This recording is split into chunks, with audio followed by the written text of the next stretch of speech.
Kolkata, your daily dose of happiness.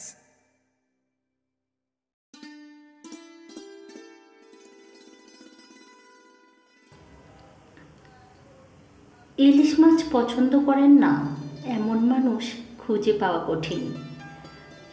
কোনো জায়গার ইলিশ খেতে বেশি সুস্বাদু তা নিয়ে বিতর্কের শেষ নেই। আবার মাঝে মধ্যেই সংবাদপত্রের খবরে দেখা যায় অমুকের পুকুরে ইলিশ মাছ ধরা পড়েছে। উদ্বেগ উৎকণ্ঠার জানান দেয়। কিভাবে পুকুরে ইলিশ এলো? পুকুরে কি ইলিশ চাষ করা সম্ভব? 2022 সালের জুন মাসে বিতাগী উপজেলার মোকামিয়া ইউনিয়নের ছোট মোকামিয়া গ্রামের একটি পুকুরে 7টি ইলিশ মাছ পাওয়া যায়। গড় ওজন ছিল প্রায় 500 গ্রাম। নদীর সঙ্গে ওই পুকুরের কোনো সংযোগ না থাকলেও বৃষ্টির সঙ্গে নদীর পানিতে থাকা ইলিশের রেণু কোনোভাবে পুকুরে প্রবেশ করেছে বলে উপজেলা মৎস্য কর্মকর্তা ও স্থানীয় জেলেদের ধারণা।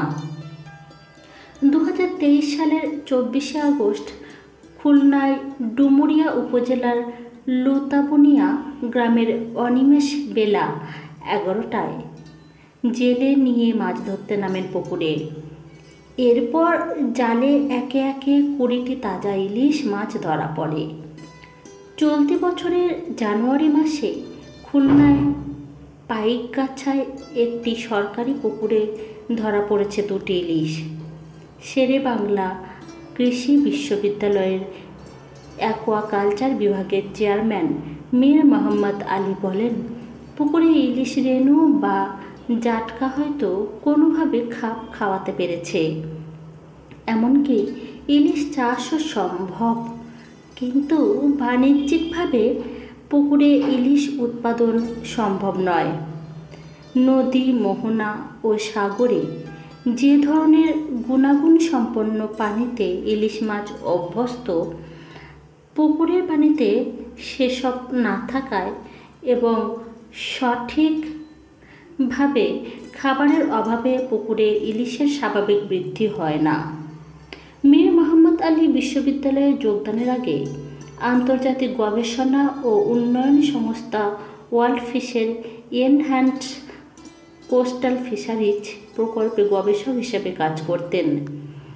তখন প্রায় 3 বছরের গবেষণায় দেখা গেছে বদ্ধ জলাশয়ে 8 থেকে 10 মাস ইলিশের বৃদ্ধি স্বাভাবিক থাকলেও পরবর্তীকালে তা কমতে শুরু করেছে। ইলিশের স্বাদ, বৃদ্ধি ও বংশবিস্তার নদীর মাছের মতো থাকে না।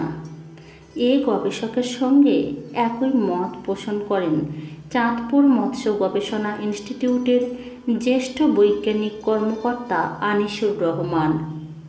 তিনি জানান, 2010 সালের জুলাই থেকে শুরু করে 2013 সালের জুন পর্যন্ত 3 বছর চাঁদপুর মৎস্য গবেষণা কেন্দ্রের 3টি গভীর পুকুরে ইলিশ চাষ করা হয়। মেঘনা নদী থেকে ধরা ইলিশের পোনা ও কিশোর ইলিশ বিশেষ পদ্ধতিতে সংগ্রহ করে এসব পুকুরে ছাড়া হয়। কিন্তু প্রকল্প শুরুর 1 বছরের মাথায় অধিকাংশ ইলিশ মারা যায়। গবেষণায় দেখা গেছে পুকুরে ইলিশ বাঁচিয়ে রাখতে পারলেও এর বৃদ্ধি, স্বাদ ও বংশবিস্তার কোনোটি নদী বা সাগরের মাছের মতো হয় না।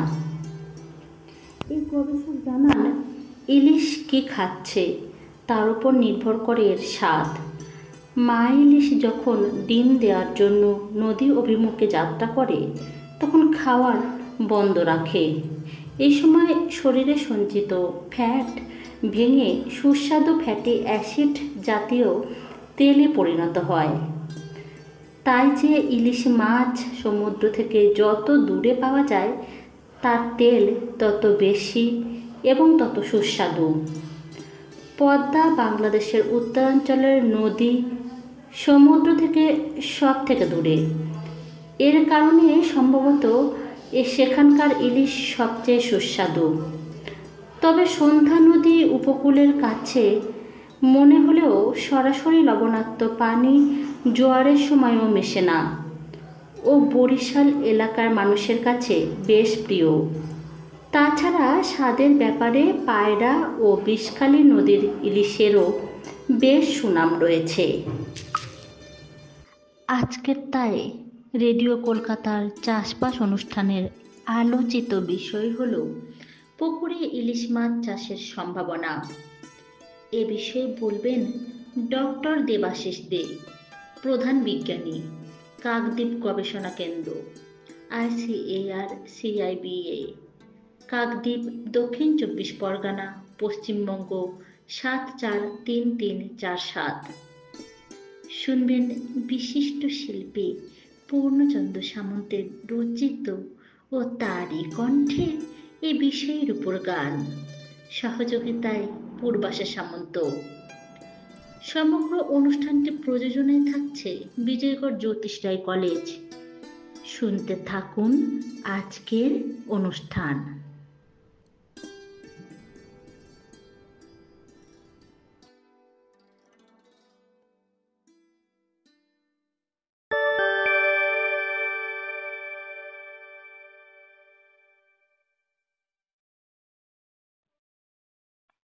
রেডিও কলকাতার সকল শ্রোতা বন্ধুকে অনেক অনেক শুভেচ্ছা ও ভালোবাসা জানিয়ে শুরু করছি আজকের অনুষ্ঠান। শ্রোতা বন্ধুরা, আজ আমাদের অনুষ্ঠানে আলোচনার বিষয় পুকুরে ইলিশ মাছ চাষের সম্ভাবনা। আর এ বিষয়ে আলোচনা করার জন্য বিশেষজ্ঞ হিসাবে আমাদের সঙ্গে রয়েছেন কাকদ্বীপ গবেষণা কেন্দ্র ICAR সিবার প্রধান বিজ্ঞানী ডক্টর দেবাশিস দে। ডক্টর দে, আপনাকে অনুষ্ঠানে স্বাগত জানাই। নমস্কার। নমস্কার। আজকের বিষয় পুকুরে ইলিশ মাছ চাষের সম্ভাবনা। স্যার, আপনি তো দীর্ঘদিন ধরে কাকদ্বীপ গবেষণা কেন্দ্রের সঙ্গে যুক্ত রয়েছেন। তো এখন যেটা মুখ্য বিষয় যে পুকুরে ইলিশ মাছ চাষ এবং তার সম্ভাবনা নিয়ে, তো আপনাকে যে প্রশ্নটা দিয়ে আমি শুরু করব, ইলিশ মাছ কি পুকুরে চাষ করা সম্ভব? হ্যাঁ, খুব ভালো কোশ্চেন করেছেন এবং খুব ভালো টপিকের উপরে আজকে আমরা আলোচনা করছি। ইলিশ মাছকে, যেটা আমাদের বাঙালির আবেগ বলতে পারেন, সেই ইলিশ মাছকে কি সত্যি আমরা পুকুরে চাষ করতে পারি? তো এই বিষয়ে আমি প্রথমেই বলবো, আমরা ইলিশ মাছ আপনারা জানেন যে দিন দিন আমাদের নদীতে কমে যাচ্ছে। একসময় আমরা 60,000 টন পর্যন্ত পেয়েছি, এখন সেটা আস্তে আস্তে কমে কমে আমরা 15,000 টনে নেমেছি। তো আমাদের একটা সম্ভাবনা যে দেখছি যে ইলিশ মাছ হয়তো আমাদের পরবর্তী প্রজন্ম আস্তে আস্তে দেখতে পাবে না। সেই উদ্দেশ্যেই কিন্তু আমরা এই প্রকল্প নিয়েছি, যাতে করে ইলিশ মাছকে আমরা একটা অ্যাকোয়াকালচারের মধ্যে আনতে পারি, যাতে চাষ করতে পারি, মানে চাষি ভাইয়েরা যাতে নিজেদের পুকুরে চাষ করতে পারেন, সেই উদ্যোগ আমাদের Indian council of agriculture research বা ভারতীয় কৃষি অনুসন্ধান পরিষদ নিয়েছেন। এবং সেই ভারতীয় কৃষি অনুসন্ধান পরিষদের মধ্যে কয়েকটি গবেষণা কেন্দ্র আছে, যারা এই ইলিশ মাছ সম্বন্ধে আমরা কাজ করছি।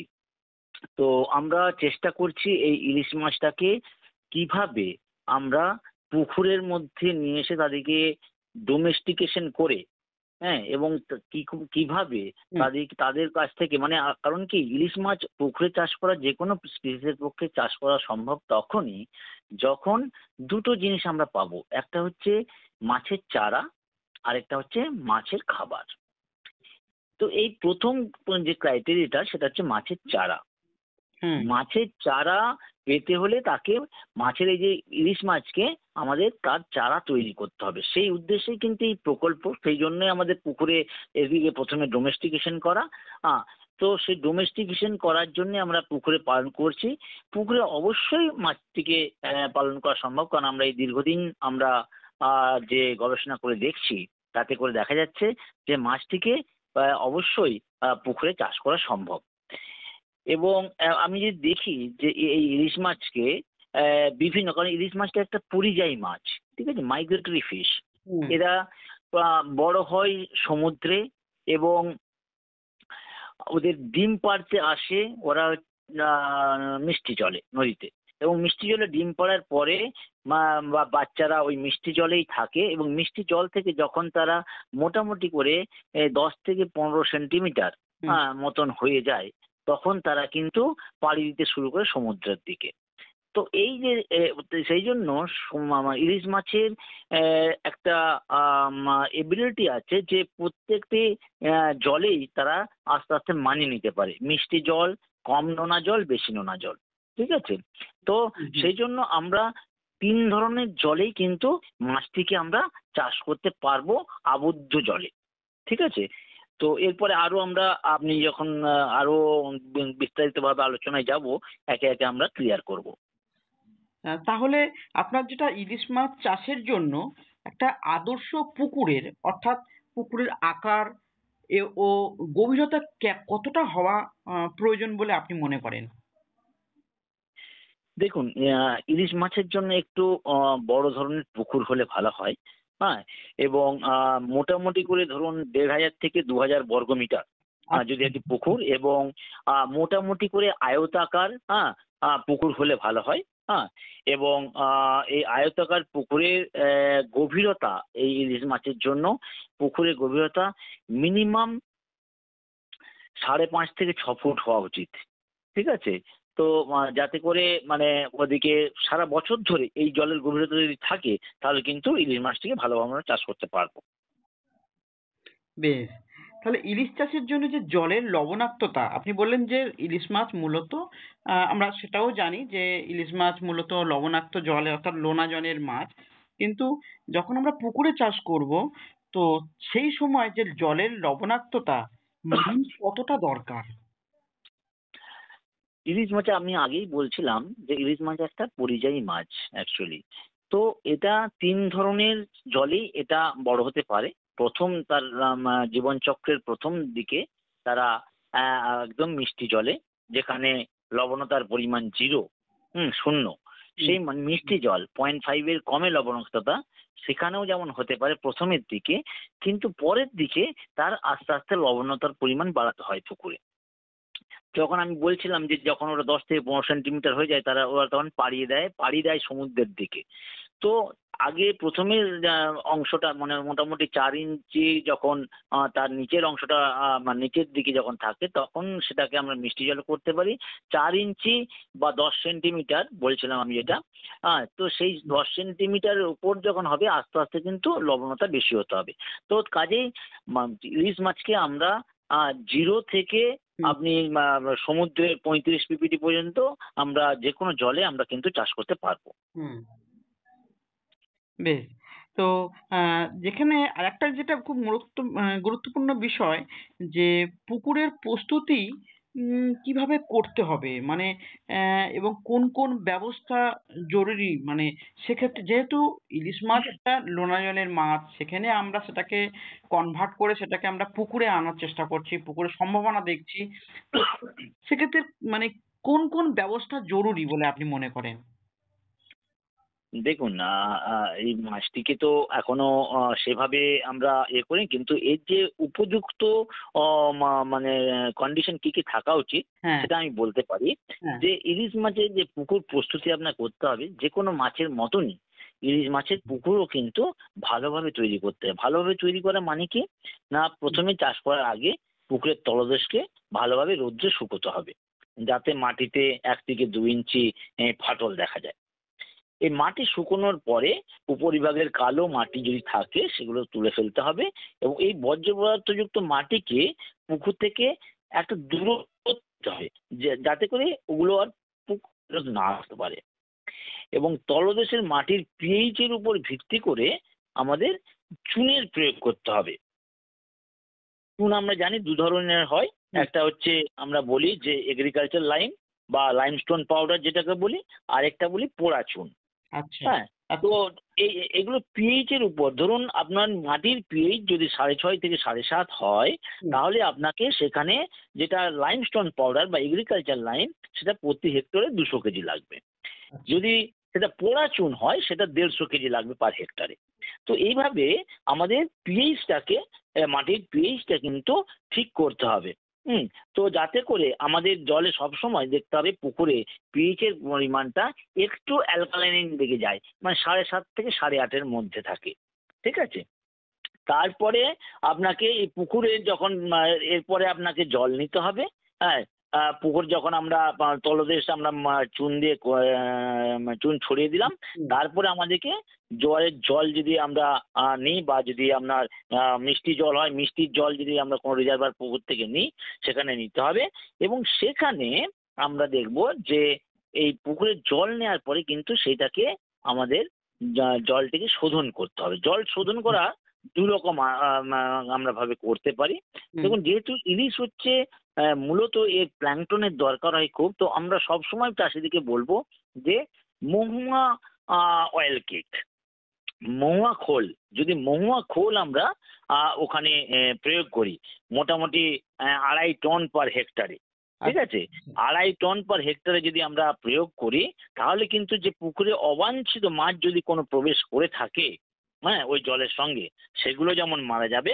তারপরে কিন্তু এই মহুয়া খোলটা এটা প্রাকৃতিক খাদ্য তৈরিতে ভীষণভাবে সাহায্য করে। কিন্তু মহুয়া খোল মনে রাখতে হবে যে মহুয়া খোল যখন আপনি দেবেন, তখন মিনিমাম 3 উইকস, 3 উইকস আপনাকে কোনো মাছ ছাড়া যাবে না ওখানে। ঠিক আছে? 3 উইকস এর পরে যখন ওটা একদম ফার্টিলাইজার হয়ে যাবে, হুম। তো ওই ফার্টিলাইজারের ফলে ওখানে দেখবেন প্ল্যাঙ্কটন তৈরি হয়েছে, প্রচুর পরিমাণে প্রাণীকণা এবং উদ্ভিদকণা তৈরি হয়েছে, এবং তখন ওটা মাছের জন্য উপযুক্ত সময় ওই 3 উইকস এর পরে যে মাছের চারা আপনি ছাড়তে পারেন। হুম। যদি আপনার মহুয়া খোল না থাকে, তাহলে আপনাকে কি করতে হবে? তাহলে আমাদেরকে কিন্তু ব্লিচিং পাউডার আমরা সাধারণত দিয়ে থাকি হেক্টর প্রতি মোটামুটি করে 500 থেকে 600 কেজি। ঠিক আছে? হেক্টর প্রতি আমাদেরকে ব্লিচিং পাউডার দিতে হবে। এবং ব্লিচিং পাউডার দেওয়ার পরে 5 দিন পরে মোটামুটি ওটাকে ব্লিচিং পাউডার হাওয়া মেশিনের সাহায্যে ওই ব্লিচিং পাউডার ক্লোরিনটা যাতে চলে যায় সেটাতে দেখতে হবে। এবং তারপরে কিন্তু আমাদেরকে, হ্যাঁ, যে কোনো অর্গানিক জুস দিতে পারেন, যাতে করে হুম। প্ল্যাঙ্কটনটা হয়। প্ল্যাঙ্কটন না হলে কিন্তু প্রাথমিক অবস্থায় ওদের খাবার থাকবে না। তো ওদের খাবার তৈরি, খাবার যাতে পেয়ে যায় ওরা সাথে সাথে ছাড়ার সাথে সাথে, সেই জন্য কিন্তু আপনার পুকুরে ভালো করে কিন্তু প্ল্যাঙ্কটন তৈরি করতে হবে। আমরা প্ল্যাঙ্কটনের জন্য আমরা চাষি ভাইদের বলবো যে আমাদের কেন্দ্রীয় নোনা জলজীব পালন অনুসন্ধান সংস্থা বা আইসিআরসি বা সিআইবিএ একটি প্ল্যাঙ্কটন প্লাস বলে মাছের বর্জ্য থেকে তৈরি করা একটি প্রোডাক্ট, প্ল্যাঙ্কটন প্লাস, যেটা প্রয়োগ করলে ওটার ডোজ হচ্ছে আপনার যদি পুকুর প্রস্তুতির সময় মোটামুটি করে 120 লিটার প্রতি হেক্টরে, ওটা হচ্ছে লিকুইড একটি প্রোডাক্ট। ওটি যদি দেন, তারপরে দেখা যাবে 5 দিনের মধ্যে ওখানে কিন্তু খুব ভালো পরিমাণে প্ল্যাঙ্কটন হয়ে গেছে। তো ওই প্রয়োগ করার পরে 5 দিন পরে আপনি ওই আপনার মাছের চারা কিন্তু ছাড়তে পারেন। ঠিক আছে? তো হুম। এইগুলি মাথায় রাখতে হবে আমাদের পুকুর প্রস্তুতির সময়। তো এটা তো খুবই একটা মানে এটা খুব গুরুত্বপূর্ণ বিষয় যে মাছের এই প্লাঙ্কটন তৈরি করাটা। যাই হোক, তো ইলিশ মাছের চারা বা সিড কোথা থেকে পাওয়া যাবে এবং তা কতটা সহজলভ্য বলে আপনি মনে করেন? দেখুন, ইলিশ মাছের আমি বলছিলাম আগে যে ইলিশ মাছের আমরা চেষ্টা করছি ইলিশ মাছকে যদি আমাদের চাষ করতে হয়, তাহলে তার কিন্তু চারা তৈরি করতে হবে। হুম, হ্যাঁ, হুম, হুম, চারা তৈরি ছাড়া আপনার ইলিশ মাছের চাষকে আপনার বিভিন্ন গ্রামে-গঞ্জে ছড়িয়ে দেওয়া কিন্তু অসম্ভব। সেই কারণ কি, আমরা ইলিশ মাছের চারা তৈরি করেছি। ইলিশ মাছের চারা তৈরি করেছি কোথা থেকে? না, আমাদের যে নদীতে যে সমস্ত মাছ আছে, যেগুলো ব্রুড মাছ, হ্যাঁ? মেল এবং ফিমেল যে ব্রুড মাছ, সেইগুলো থেকে আমরা ডিম এবং শুক্রাণু বাইরে বের করে আমরা কিন্তু সেখানে ফার্টিলাইজেশন করিয়েছি। ঠিক আছে? হুম, এবং ফার্টিলাইজেশন করার ফলে সেই ফার্টিলাইজড এগকে আমরা কিন্তু ওই গঙ্গা বক্ষ থেকে নিয়ে এসেছি আমাদের ল্যাবরেটরিতে বা আমাদের হ্যাচারিতে। সেখানে কিন্তু ওই যে ফার্টিলাইজড এগগুলোকে আমরা ফুটিয়ে আমরা বাচ্চা তৈরি করেছি। এবং সেগুলো ট্যাঙ্কে রাখা হয়েছে এবং পরবর্তীকালে সেগুলো পুকুরে ছাড়া হয়। তো হুম, এইভাবে কিন্তু এখন এখন যে পরিস্থিতি, এই অবস্থায় এখন এইভাবেই আমরা চারা তৈরি চলছে। এবং আমরা শিবাতে আপনারা ইলিশ মাছের চারা যেহেতু খুব স্বল্প পরিমাণে, এখন যেহেতু একটা এক্সপেরিমেন্টাল স্টেজে আছে, সেগুলো এইভাবে আমরা চারা তৈরি করছি। এবং আমরা এর আগে আমরা কিছু চাষিকে, সুন্দরবনের কিছু চাষিকে আমরা ইলিশ মাছের চারা দিয়েছি। হ্যাঁ, এবং তারা কিছুদিনের মধ্যেই দেখা গেছে 6 মাসের মধ্যেই কিন্তু ভীষণ ভালো রেজাল্ট পেয়েছে। কিন্তু মানে দুর্ভাগ্যবশত ইয়াসের সময় সে সমস্ত পুকুর ভেসে যায় এবং সমস্ত মাছ সাডেনলি, যেহেতু নোনা জল ঢুকে যায়, তো এই সময় তো কিন্তু মাছগুলো সাডেনলি ঢুকে যাওয়ার ফলে মাছগুলো মারা যায়। তো ইলিশ মাছের চারা কিন্তু স্বল্প সংখ্যায় হলেও পাওয়া যাচ্ছে, এখন আমরা তৈরি করছি। কিন্তু আমাদের মেন টার্গেট হচ্ছে এই যে আমরা পুকুরে যে মাছগুলো, এই যে চারা তৈরি করে পুকুরে যে বড় করলাম, হ্যাঁ, এই পুকুরে যে বড় করা মাছ, সেই মাছগুলোর থেকেই কিন্তু আমাদেরকে ব্রিডিং করে আমরা এই ক্যাপটিভ ব্রিডিং এ করে ওইখানে চারা তৈরি করতে হবে। সেটাই আমাদের চলছে, সেটা গবেষণা চলছে এবং আমরা অনেকটা এগিয়েছি। আশা করছি আগামী দিনে, আশা করছি আমরা সেই জায়গায় পৌঁছতে পারবো। এই আশা রাখি যে আমরা হ্যাচারিতে ইলিশ মাছের চারা আমরা তৈরি করতে পারবো এই ক্যাপটিভ ব্রুড স্টক নিয়ে। তাহলে ইলিশ মাছের কৃত্রিম প্রজনন কি সম্ভব? হ্যাঁ, কৃত্রিম প্রজনন সেটার দিকেই আমরা তাকিয়ে আছি, গোটা দেশ তাকিয়ে আছে। এবং আমরা চেষ্টা করছি, দেখুন কৃত্রিম প্রজননের জন্য আমরা আমাদের শিবার পক্ষ থেকে আমরা 3টে ধাপে আমরা এগোচ্ছি। প্রথম ধাপ ছিল আমাদের যে মাছের পেটে ডিম তৈরি করা, যেগুলো পুকুরে মাছ আছে, যেগুলো আমরা তৈরি করছি, যে মাছের চারাগুলো ছাড়ছি বললাম ব্রিডিং করে, সেই মাছের পেটে যাতে ডিম তৈরি হয়, সেই জন্য আমরা 3টে আমরা ওয়ে আমরা বেছে নিয়েছি। একটি হচ্ছে খাদ্যের মাধ্যমে, তাদের যেহেতু আমরা আর্টিফিশিয়াল বা ফর্মুলেটেড ফিড তৈরি করছি ওদের জন্য, খাবার জন্য। কারণ আপনাকে যে নদীতে বিপুল পরিমাণে প্ল্যাঙ্কটন পাওয়া যায়, তো ওরা সেগুলো খেয়ে বড় হয়, কিন্তু পুকুরে তো সেই ধরনের প্ল্যাঙ্কটন আমরা একটা ক্যাপটিভ জায়গায়, ছোট্ট জায়গার মধ্যে অত প্ল্যাঙ্কটন ওরা পায় না। সেই জন্য প্ল্যাঙ্কটনের সাথে সাথে আমরা ওদিকে কিন্তু ফর্মুলেটেড ফিড, হ্যাঁ, আমরা তৈরি করে কিন্তু খাওয়াতে সক্ষম হয়েছে। এবং আমরা এই মুহূর্তে আমাদের ইলিশের প্রতিটি, একদম ছোট মাছের থেকে একদম ব্রুড মাছ পর্যন্ত প্রতিটি স্তরের মাছের জন্য কিন্তু আমরা শিবার পক্ষ থেকে আমরা খাবার ডেভেলপ করেছি। এবং আমরা ছোট যে বড় হওয়ার জন্য যে খাবার আমরা নাম দিয়েছি hilsa grow out plus, hilsa plus. তো এই যে খাবার, এই খাবার খাইয়ে আমরা চেষ্টা করে যাচ্ছি যে পুকুরের মধ্যেই মাছের পেটে যেন ডিম আসে। এটা একটা ধাপ। আমরা দেখেছি যে মাছের পেটে কিন্তু ডিম আসছে এবং সেই ডিমগুলো অ্যাডভান্স হচ্ছে। এবং যা দেখতে পাচ্ছি আমাদের এখনো পর্যন্ত আমরা ইলিশ মাছের যে প্রজননের জন্য যে ডিমের যে সাইজ হওয়া উচিত, যে স্টেজে আসা উচিত, সেটা হচ্ছে আমরা 6টা ভাগে ভাগ করেছি স্টেজটাকে। তো আমরা এই ডিমের যে 6টা স্টেজ, 6 স্টেজে এলে ডিমকে মাছকে ব্রিডিং করানো যায়। তো আমরা এই পুকুরে স্টেজ 5 পর্যন্ত অলরেডি আমরা অ্যাচিভ করেছি, এই শুধু আমরা খাবারে ম্যানিপুলেশন ঘটিয়ে। ঠিক আছে, তো খাবারে যে আমরা বিভিন্ন নিউট্রিশন দিয়ে ওটাকে কিন্তু আমরা ঘটেছি স্টেজ 5 পর্যন্ত। আরেকটি পদ্ধতিতে আমরা চেষ্টা করে যাচ্ছি যে এর যে এনভায়রনমেন্টাল ম্যানিপুলেশন, মানে মাছকে আমাদের যেহেতু মাছকে দেখছি যে নোনা জলে এরা বড় হচ্ছে, কিন্তু যখন ডিম পাড়তে আসে তখন কিন্তু এদের জন্য মিষ্টি জল লাগে। ঠিক আছে, তো সেই যে ম্যানিপুলেশনটা, পুকুরকে ওরা নোনা জলে বড় হচ্ছে, নোনা জল থেকে ওদিকে আবার নিয়ে আসা, এই মাছটাকে অ্যাকচুয়ালি হ্যান্ডেল করা একটু কঠিন। হ্যাঁ, এরা খুব ডেলিকেট মাছ। সেই জন্য এই যে এনভায়রনমেন্টাল ম্যানিপুলেশন, মানে ব্রিডিং এর সময় যখন ওরা এই ইলিশ মাছ মূলত 2 টাইমে ওরা ব্রিডিং হয়। মেন ব্রিডিং সিজন হচ্ছে অক্টোবর থেকে নভেম্বর, হ্যাঁ, এবং আরেকটা হচ্ছে মাইনর ব্রিডিং সিজন আছে, যেটা হচ্ছে ফেব্রুয়ারি এন্ড টু মার্চ। তো এই দুটো ব্রিডিং সিজনে ওদিকে দেখা যাচ্ছে যে যদি আমরা এনভায়রনমেন্টাল ম্যানিপুলেশন, ডায়েটারি ম্যানিপুলেশনের সাথে সাথে যদি আমরা এনভায়রনমেন্টাল ম্যানিপুলেশনও করি, হ্যাঁ, তাহলে কিন্তু আমাদের আশা আছে যে এই মাছটাকে ব্রিডিং করানো সম্ভব হবে।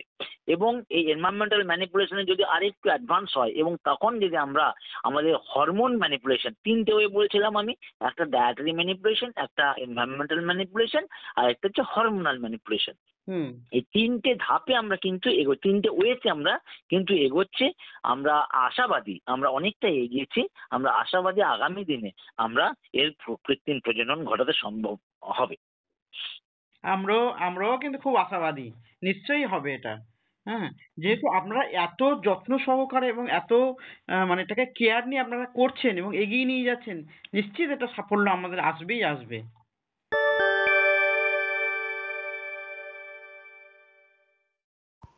এখন শুনবেন বিশিষ্ট শিল্পী পূর্ণচন্দ্র সামন্তের রচিত ও তারই কণ্ঠে এই বিষয়ের উপর গান, সহযোগিতায় পূর্বাশা সামন্ত।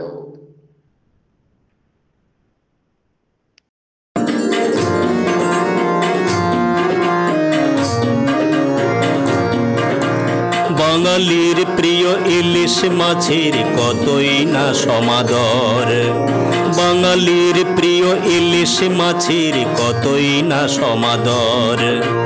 বিশ্ববাজারে সুনামের জোরে সুখ্যাতি বিস্তর, বিশ্ববাজারে সুনামের জোরে সুখ্যাতি বিস্তর। বাঙালির প্রিয় ইলিশ মাছের কতই না সমাদর।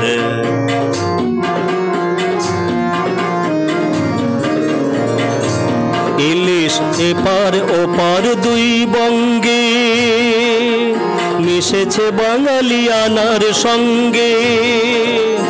এপার ওপার দুই বঙ্গে মিশেছে বাঙালিয়ানার সঙ্গে।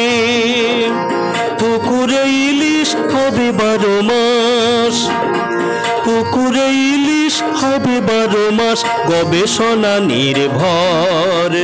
বাঙালির প্রিয় ইলিশ মাছের কতই না সমাদর।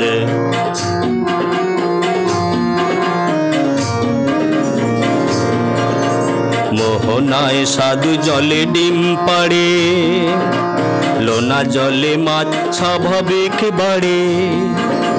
মোহনায় সাধু জলে ডিম পাড়ে, লোনা জলে মাছ স্বাভাবিক বাড়ে। ঘটান মৎস্য বিজ্ঞানীগণ কৃত্রিম প্রজনন, ঘটান মৎস্য বিজ্ঞানীগণ কৃত্রিম প্রজনন। পুকুর জলে চাষ হবে ইলিশ, পুকুর জলে চাষ হবে ইলিশ। সঠিক খাদ্যের প্রয়োজন, ইলিশ মাছেরা খেয়ে বেঁচে বাড়ে প্রাকৃতিক প্লাঙ্কটন। ইলিশ মাছেরা খেয়ে বেঁচে বাড়ে প্রাকৃতিক প্লাঙ্কটন। নিয়মিত চুন দিতে হবে জলে,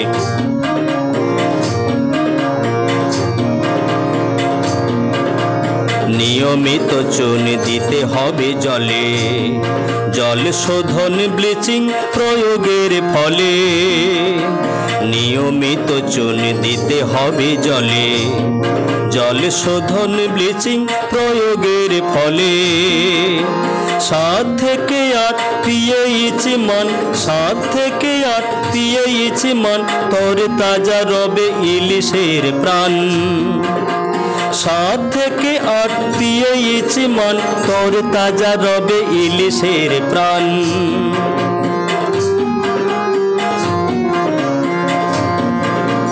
বিজ্ঞানী বলে পুকুর জলেই ফলবে ইলিশ, চিন্তা তো নেই।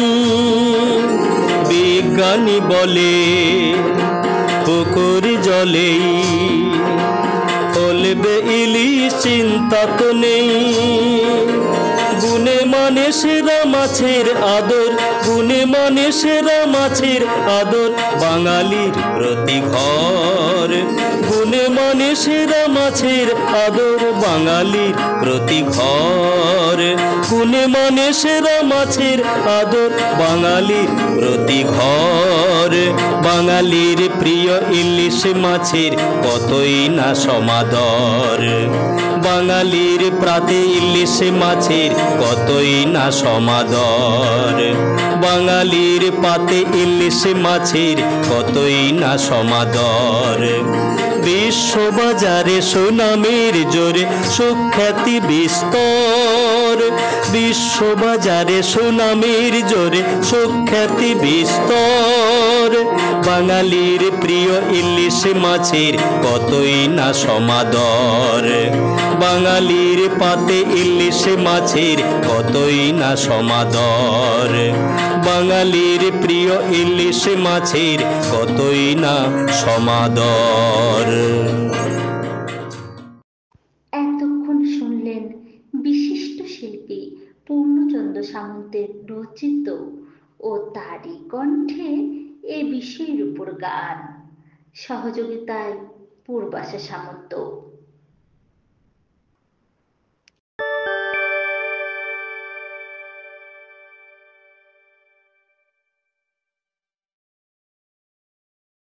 নেক্সট প্রশ্ন স্যার আপনার কাছে, যে ইলিশের পোনা অর্থাৎ যে ছোট ইলিশ, হ্যাঁ, বা বাচ্চা ইলিশ, তাকে যখন পুকুরে ছাড়া হয়, তো সেক্ষেত্রে কোন কোন বিষয়ে আপনারা খুব খেয়াল রাখেন বা রাখতে হয়, সে বিষয়ে যদি একটু বলেন। হ্যাঁ, দেখুন, ইলিশ মাছকে যখন আপনি পুকুরে ছাড়বেন, হ্যাঁ, যখন আপনাকে খেয়াল রাখতে হবে যে ইলিশ মাছের চারাগুলো যে এনভায়রনমেন্টে ছিল, হ্যাঁ, সেই এনভায়রনমেন্ট থেকে আপনি আরেকটি এনভায়রনমেন্টে নিয়ে যাচ্ছেন। হ্যাঁ। ধরুন আপনি বললাম যে নদীর থেকে যদি ধরুন ছোট মাছ ধরেন, ধরে যদি আপনি পুকুরে ছাড়েন, তো নদীর যে এনভায়রনমেন্ট ছিল, নদীর এনভায়রনমেন্ট মানে সেখানে হচ্ছে তার লবণতা কতটা ছিল, কত টেম্পারেচার ছিল জলের, কত জলের অ্যালকালিন ছিল, এইগুলো আমরা যদি দেখে নিতে পারি, হ্যাঁ, এবং তার লবণতা, এই জিনিসগুলো আপনাদেরকে মাথায় রাখতে হবে যে টেম্পারেচার, লবণতা এইগুলো ঠিক আছে কিনা। যদি না থাকে তাহলে কি করতে হবে, আস্তে আস্তে কিন্তু ওদিকে খাপ খাওয়াতে হবে। মানে আপনি ধরুন যেখান থেকে, যে সোর্স থেকে মাছটা নিয়ে এসেছেন, কালেকশন সাইট, হ্যাঁ, থেকে, সেখানে যে ধরনের এনভায়রনমেন্ট ছিল, আপনি অন্য এনভায়রনমেন্টে যখন আসছেন সেটাকে আস্তে আস্তে খাপ খাওয়াতে হবে। ধরুন আপনার নদী থেকে এসেছেন, সেখানে নিয়ে এসেছেন, সেখানে একদম মিষ্টি জল ছিল, ধরুন তার স্যালিনিটি 0, এবং আপনি আপনার পুকুরে যেখানে স্যালিনিটি হচ্ছে 2 আছে ধরুন, তো আপনাকে ওই যে 2 যেহেতু বেশি আছে আপনার স্যালিনিটি, সে তো খুব স্লোলি আপনাকে, হ্যাঁ, বা ওটাকে অ্যাক্লিমেটাইজ করতে হবে। আমরা বলি অ্যাক্লিমেটাইজ বা সইয়ে নেওয়া। জল আপনাকে ওই যে পাত্রে আপনি নিয়েছেন মাছটি, সেই হাঁড়িতে বা প্যাকেটে যদি থাকে, পলিথিন প্যাকেটে যদি অক্সিজেন করে নিয়ে আসেন, সেখানে পুকুরের জল স্লোলি আপনাকে আস্তে আস্তে মেশাতে হবে, যাতে করে দুটো জিনিস হবে, তাতে করে যে পুকুরের জলের যে তাপমাত্রা এবং নদীর জলের যে তাপমাত্রা সেটা এক হতে হবে, আস্তে আস্তে ওরা সহ্য করে নিতে পারবে, এবং লবণতার যে তারতম্য আছে সেগুলো কিন্তু ওরা সহ্য করে নিতে পারবে। এইগুলো মূলত আপনাকে খেয়াল রাখতে হবে। আর আপনাকে দেখতে হবে যে খুব রৌদ্রের সময় আমরা মাছটা অবশ্যই ছাড়বো না। হ্যাঁ, আপনাকে খেয়াল করতে হবে যখন একটু রোদ কম, হ্যাঁ, আইদার সন্ধ্যের দিকে বা সকালের দিকে যদি মাছটি ছাড়া যায় তাহলে ভালো হয়। মানে একটু ঠান্ডা ঠান্ডা পরিবেশ থাকবে, সেই রকম সময়ে মাছটাকে ছাড়লে ভালো হয়। হুম। একদম। তো ইলিশ চাষ কোন কোন প্রাকৃতিক খাদ্যের প্রয়োজন একটু যদি বলেন। হ্যাঁ, আমি আগেই বলছিলাম যে ইলিশ মাছ মূলত এটা হচ্ছে প্ল্যাঙ্কটন খায়, প্ল্যাঙ্কটন ফিডার। তো আমরা গবেষণা করে দেখেছি যে ওদের যে নদীর যে মাছ প্রথমে আমরা দেখতাম যে তার যে পেটে, তাদের যে গাটে, হ্যাঁ, ডাইজেস্টিভ সিস্টেমে কি কি প্ল্যাঙ্কটন আছে আমরা স্টাডি করেছি। তাতে দেখেছি আমরা বিভিন্ন সাইজের মাছের আমরা ইয়ে করে গাট অ্যানালিসিস করে দেখেছি যে প্রথম অবস্থায় ওরা কিন্তু জু প্ল্যাঙ্কটন ভীষণভাবে খেতে মানে যায়। ওদের মেইন খাবার হচ্ছে প্রথম অবস্থায় কিন্তু জু প্ল্যাঙ্কটন। আচ্ছা। জু প্ল্যাঙ্কটনের মধ্যে ওরা বেশি আমরা পাওয়া গেছে, হ্যাঁ, ধরুন কপিপড। কপিপড হচ্ছে ভীষণ বেশি পরিমাণে ওদের কাটে পাওয়া গেছে, এবং ওদের মনে হয় সব থেকে ভালো ফেভারিট খাদ্য হচ্ছে কপিপড। তারপরে যখন আস্তে আস্তে ওরা যখন বড় হয় বড় হতে গেলে ওরা চলে যাচ্ছে মেরাইন এনভায়রনমেন্ট, আমি বলছিলাম যে সমুদ্রের দিকে চলে যায়। তখন দেখা যাচ্ছে ওদের মেন খাদ্য হয়ে যাচ্ছে, মূল খাদ্য ডায়াটাম। হ্যাঁ, সেটাও প্লাঙ্কটন। হ্যাঁ, তো ফাইটোপ্লাঙ্কটন সেটা হচ্ছে ডায়াটম। সেইগুলো ওদের গাতে বেশি দেখা যাচ্ছে। তো আমাদের ফাইটোপ্লাঙ্কটন এবং জু প্লাঙ্কটন দুটোই কিন্তু আমাদের এই ইলিশের জন্য দরকার। হ্যাঁ। আহ, তাহলে কি এই প্রাকৃতিক খাদ্যের সাথে সাথে আর কি কোনো অতিরিক্ত খাদ্য কি দিতে হবে, মানে আপনি কি মনে করেন? আমি আপনাকে বলছিলাম যে যেহেতু আমরা পুকুরের মধ্যে একটা সীমাবদ্ধ জায়গার মধ্যে, একটা বদ্ধ জায়গার মধ্যে মাছগুলোকে রাখছি, সেখানে প্রাকৃতিক খাদ্যের অ্যাভেলেবিলিটি, হ্যাঁ, তো এটা অনেকটাই কম। যেমন প্রাকৃতিক জায়গায় তার নদীতে যখন থাকে তারা যে নিজেদের খাদ্য আহরণ করে নেয় প্রচুর জায়গায় ঘুরে, হ্যাঁ, সুইম করে। কিন্তু আমাদের এই আবদ্ধ জায়গায় সেই খাবার হয়তো ওদের সাফিসিয়েন্ট হবে না, যথেষ্ট হবে না। সেই জন্যই আমাদের কিন্তু ওই নিউট্রিয়েন্ট মিট আপ করার জন্য, ওদের যে পুষ্টির যে চাহিদা সেগুলো মিট আপ করার জন্য কিন্তু আমাদেরকে অতিরিক্ত খাদ্য বা সাপ্লিমেন্টারি ফিড কিন্তু দিতে হবে। হ্যাঁ, তাহলে কিন্তু মাছের যে গ্রোথটা, যে বৃদ্ধিটা, তাহলে কিন্তু ঠিক থাকবে। আমরা দেখেছি যে যখনই আমরা আবদ্ধ করে দেব পুকুরে, তখন কিন্তু যে নেচারে যে মাছের গ্রোথ হয় তার থেকে কিন্তু গ্রোথ কমে যায়। তো সেই জন্য আমাদের সবসময় খেয়াল রাখতে হবে যে গ্রোথটাকে যদি আমরা ঠিক রাখতে চাই, তাহলে কিন্তু ওদিকে কিন্তু সাপ্লিমেন্টারি ফিড বা অতিরিক্ত খাদ্য ওই প্ল্যাঙ্কটনের সাথে সাথে একদিকে আপনার পুকুরে প্রাকৃতিক খাদ্যের প্রাচুর্য রাখতে হবে, সাথে সাথে আপনাকে সাপ্লিমেন্টারি ফিডও আপনাকে কিন্তু দিতে হবে। আচ্ছা স্যার, তো ইলিশ যখন আমরা পুকুরে চাষ করব, তো সেখানে কি ইলিশ মাছের সাথে সাথে আর অন্য কোনো মাছ রাখা কি উপযুক্ত হবে, আপনি কি বলেন? দেখুন, যেহেতু এখন এটা গবেষণার মাধ্যমে আছে, কিন্তু আমরা দেখছি যে ইলিশ মাছের সঙ্গে যদি অন্য মাছ রাখেন, একটা কম্পিটিশন তো তৈরি হবে মাছের খাবারের জন্য। হ্যাঁ, কারণ যে কোনো হুম। মাছ, ধরুন পোনা মাছ, হ্যাঁ, পোনা মাছের সঙ্গে ইলিশ মাছ হতে পারে, এমনিতে কোনো অসুবিধা নেই যদি আপনার পুকুরে খাবারের প্রাচুর্য থাকে। হ্যাঁ, আরেকটা জিনিস হচ্ছে, যখন ইলিশ মাছের সঙ্গে অন্য মাছ থাকে, তখন যখন আপনি মাছের জাল দেবেন আর কি, পুকুরে জাল দেবেন, ওই জালের সময় যে অন্য মাছের যে আপনার যে প্রেশারটা থাকে, মানে ওরা লাফালাফি করে, তার যে প্রেশার, তার যে ঝাপট, হ্যাঁ, তাতে করে কিন্তু ইলিশ মাছের আঘাত লাগতে পারে। হুম। এইগুলো না হলে কিন্তু এমনিতে কোনো অসুবিধা নেই। যেগুলো প্ল্যাঙ্কটিভোরাস মাছ, হ্যাঁ, কার্নিভোর মানে মৎস্যভোগ মাছ না হলেই হবে। অন্য মাছ যদি থাকে তাহলে কিন্তু খাবারের কম্পিটিশন হবে, আপনাকে পুকুরে কিন্তু অতিরিক্ত খাবার দিতে হবে, কিন্তু একসাথে মাছ চাষ করা যাবে।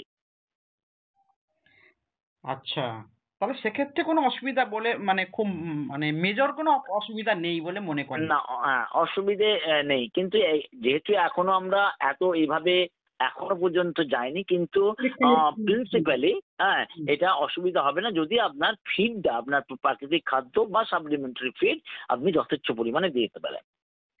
আচ্ছা, আচ্ছা। আচ্ছা, ইলিশের লার্ভা থেকে পোনা করার জন্য নার্সারি পুকুর কিভাবে প্রস্তুত করতে হবে? আপনি অবশ্য আমাদের অনুষ্ঠান শুরুতে আপনি একটু আলোচনা করেছেন। তো আমি একটু জানবো, মানে জানাতে চাইবো কৃষক বন্ধুদের জন্য যারা এরকম ধরনের তারা পুকুরে ইলিশ মাছ চাষ করবেন, তাদের আরেকটু সচেতন করার জন্য আমি আপনার থেকে জেনে নেব যে ইলিশের লার্ভা থেকে পোনা করার জন্য নার্সারি পুকুর কিভাবে প্রস্তুত করতে হবে, একটু যদি বলেন?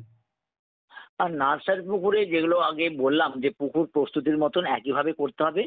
নার্সারি পুকুরে আরেকটি জিনিস মাথায় রাখতে হবে, নার্সারি পুকুরের চারিদিকে কিন্তু ভালোভাবে নেট দিয়ে ঘিরতে হবে, যাতে করে ব্যাঙের উপদ্রব না হয়। ব্যাঙ কিন্তু ভীষণ একটা প্রবলেম করে মাছের, যখন আমরা লার্ভাগুলো থেকে আমরা নার্সারি পুকুরে ছাড়ি কিন্তু অনেক মাছ খেয়ে নেয়। সেই জন্য আপনাদেরকে যাতে ব্যাঙ তার আগে খুব ভালোভাবে পুকুরটিকে আপনার ব্লিচিং দিয়ে বা আপনার মোয়াকোল দিয়ে ভালোভাবে করে নিতে হবে, যাতে করে সেখানে মাছ বা ব্যাঙ কোনো কিছু না থাকতে পারে, অন্য কোনো মাছ সেখানে ছাড়তে হবে। এবং চারিদিকে আপনি নেট দিয়ে ঘিরে দিলেন, যাতে করে বাইরের থেকে আর কোনো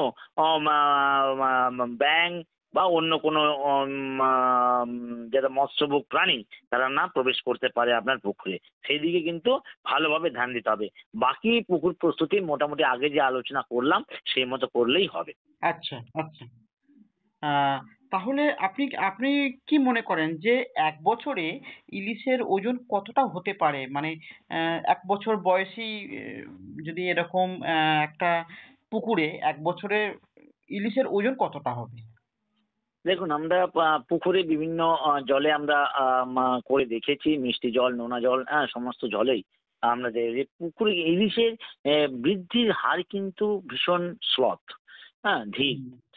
এবং আমরা দেখেছি যে এক বছরে মোটামুটি করে আপনার ইলিশের ওজন হতে পারে 200 গ্রাম মতো।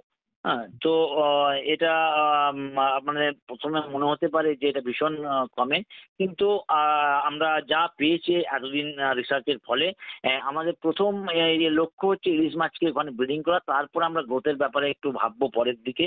কিন্তু এখন পর্যন্ত যা হচ্ছে তাতে করে আমরা দেখছি যে বছরে ইলিশের ওজন মোটামুটি করে 200 গ্রাম প্রথম বছরে। আচ্ছা। তো স্যার আমরা যারা মাছে ভাতে বাঙালি, হ্যাঁ, অর্থাৎ ইলিশের ফার্স্ট প্রায়োরিটি হচ্ছে তো স্বাদ, হ্যাঁ, তো পুকুরে চাষ করা ইলিশের আর নদীর ইলিশের স্বাদ কি আলাদা হবে? মানে আপনার কি মত? নাকি কোনো স্বাদের কোনো পরিবর্তন হবে না, সেটা কি আহ, বলবেন?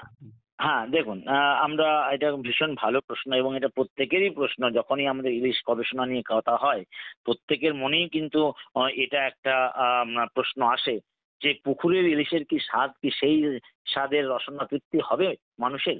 কিন্তু আমি বলে রাখি যে আমরা কিন্তু গবেষণা করে দেখেছি যে পুকুরের ইলিশ এবং নদীর ইলিশ একসঙ্গে আমরা যে বিজ্ঞানসম্মত পদ্ধতিতে এইটা আমরা টেস্ট করা হয়েছে, যে সেন্সারি ইভ্যালুয়েশন বলি আমরা, সেন্সারি ইভ্যালুয়েশন করা হয়েছে।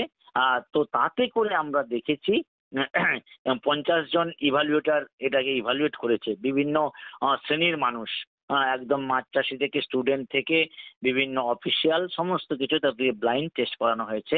তাতে করে আমরা যেটা পেয়েছি, এখানে মাছের পুকুরে তৈরি ইলিশ এবং নদীর ইলিশের স্বাদের কোনো পার্থক্য কিন্তু পাওয়া যায়নি। হুম। বাহ! এটা তো খুবই মানে আনন্দের খবর, হ্যাঁ? তো পুকুরে যে ইলিশ চাষ করলে আহ, যে পরিমাণ ডিম পাবো, আর সমুদ্রের ইলিশের যে একটা ধরুন একটা এক কেজি বা 1200 গ্রাম যে ইলিশের যে পেট ভর্তি ডিম, হ্যাঁ, মানে সেটা তার মধ্যে কি কোনো পার্থক্য পাবো আমরা পুকুরে আর এই সমুদ্রের ইলিশের মধ্যে? না, দেখুন, ইলিশের ডিমের যে সংখ্যা বা ফিকান্ডিটি আমরা বলি, হ্যাঁ, সে তাতে কিন্তু সেরকম কোনো কিন্তু পার্থক্য নেই। পুকুরের ইলিশেও কিন্তু ফিকান্ডিটি মোটামুটি করে একই রকম, আমাদের নদীর বা সমুদ্রের যে ইলিশ আমরা পাই, তাতে তার ডিমের সংখ্যা একদম একই রকম।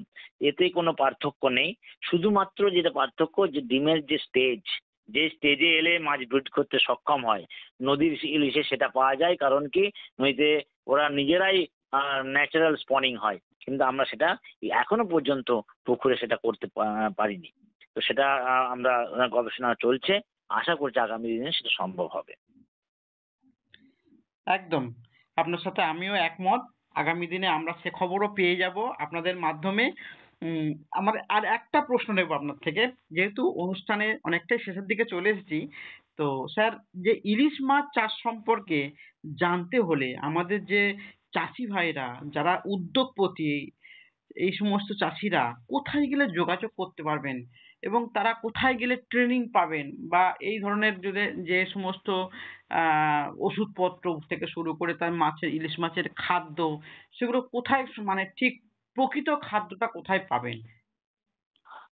আপনাকে বলে রাখি, ইলিশ মাছ চাষ সম্পর্কে জানতে হলে চাষি ভাইরা আপনারা যোগাযোগ করবেন আমাদের গবেষণা সংস্থাতে, কেন্দ্রীয় নোনা জল জীব অনুসন্ধান সংস্থা, বা ইংরেজিতে যাকে বলা হয় central institute of brackish water aquaculture.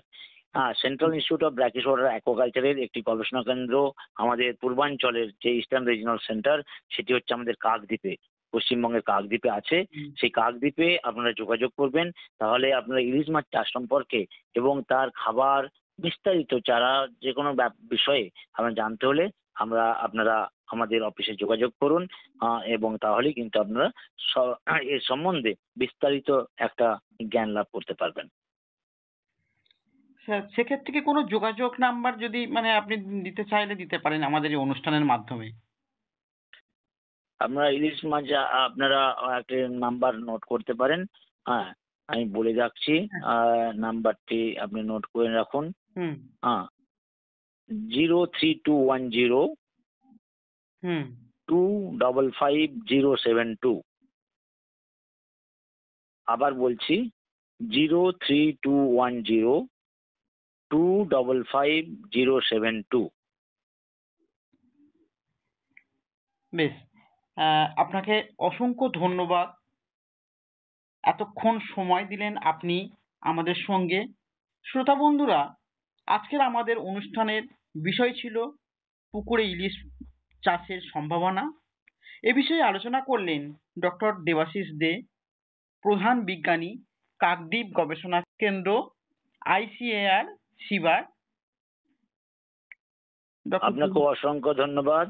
হ্যাঁ, আমাকে এই বিষয়ে আলোচনার একটা সুযোগ করে দেওয়ার জন্য অসংখ্য ধন্যবাদ আপনাকে। রেডিও কলকাতার পক্ষ থেকে, রেডিও কলকাতার চাষবাসের পক্ষ থেকে আপনাকে অসংখ্য ধন্যবাদ। নমস্কার। ভালো থাকবেন স্যার। নমস্কার।